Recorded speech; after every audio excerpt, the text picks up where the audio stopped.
คัพเค้กใบเตยนุ่มๆราดซอสใบเตยหน้านิ่มเนื้อเค้กนุ่มหอมใบเตยแท้ๆสูตรเค้กง่ายๆรสชาติหวานกำลังดีเนื้อเค้กสปันใบเตยนุ่มละมุนไม่เป็นไตกับซอสใบเตยหน้านิ่มหอมมันอร่อยเข้ากันมากใครอยากลองทำเราไปดูวิธีทำกันเลย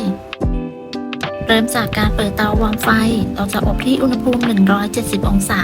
ก็จะวางไฟไว้ที่180องศาเพื่อป้องกันไฟลดลงจากการที่เราเปิดปิดเตาขณะที่วางเตาก็สามารถนำเนยเข้าไปละลายพร้อมกันได้ต่อไปเราก็มาเริ่มตีส่วนผสมกันเลยใส่ไข่ไก่ลงไป4ฟองใช้เป็นไข่ไก่เบอร์2ตามด้วยนมสดและน้ำเปล่าน้ำตาลสูตรนี้ไม่ได้ใส่เกลือเพราะใช้เนยเค็มหากเพื่อนๆใช้เนยจืดก็ให้ใส่เกลือลงไปเล็กน้อยจากนั้นร่อนแป้งเค้กผงฟูและผงใบเตยลงไป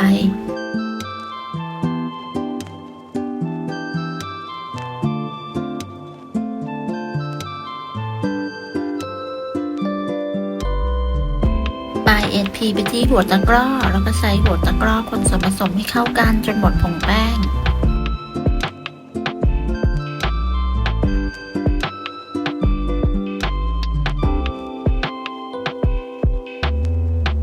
ต่อไปก็มาเริ่มตีส่วนผสมกันเลยเปิดสปีดความเร็วสูงขั้นตอนแรกตี1นาทีจากนั้นหยุดเครื่องแล้วปาดโถ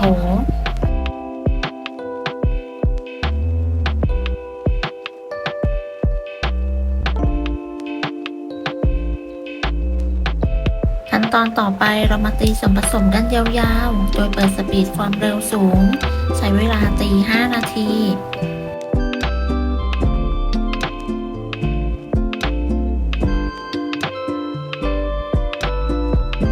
เมื่อครบ5นาทีแล้วหยุดเครื่องคนส่วนผสม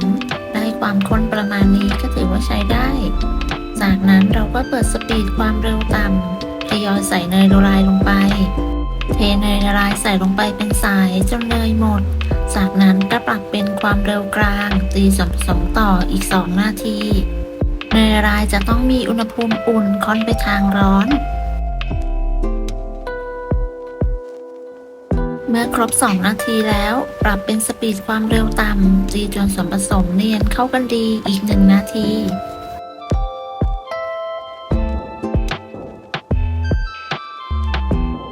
เสร็จแล้วก็ปิดเครื่องนำส่วนผสมไปเทใส่พิมพ์เค้กได้เลยวันนี้เราอบใส่ถ้วยขันเท่าเบอร์8สูตรนี้จะทำได้13ถ้วย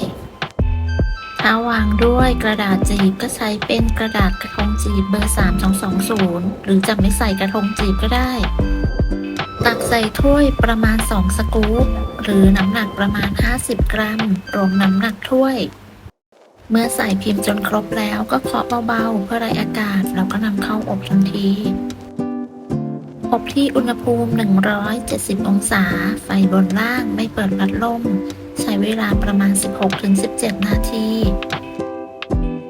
ครบเวลาแล้วก็นำเค้กออกจากเตากระแทกพิมพ์เบาๆให้เซ็ตตัวแล้วก็พักไว้ให้เย็นเค้กที่ได้จะมีความนุ่มหอมใบเตยไม่เหม็นเขียวได้สีสวยโดยไม่ต้องใส่สีผสมอาหารเลยระหว่างที่พักเค้กให้เย็นเราไปทำใบเตยหน้านิ่มผสมแป้งข้าวโพดกับนมข้นจืดให้เข้ากัน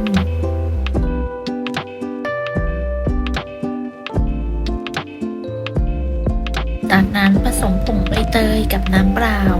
คนให้เข้ากันจนผงใบเตยละลาย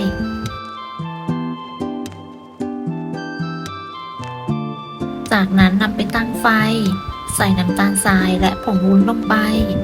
คนต่อจนกระทั่งน้ำตาลและผงวุ้นละลายดี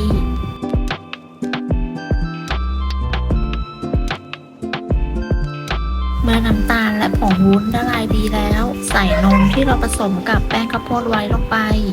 ตั้งไฟคนไปเรื่อยๆจนกระทั่งส่วนผสมข้นเดือดและมีลักษณะเป็นริ้วตะกร้อ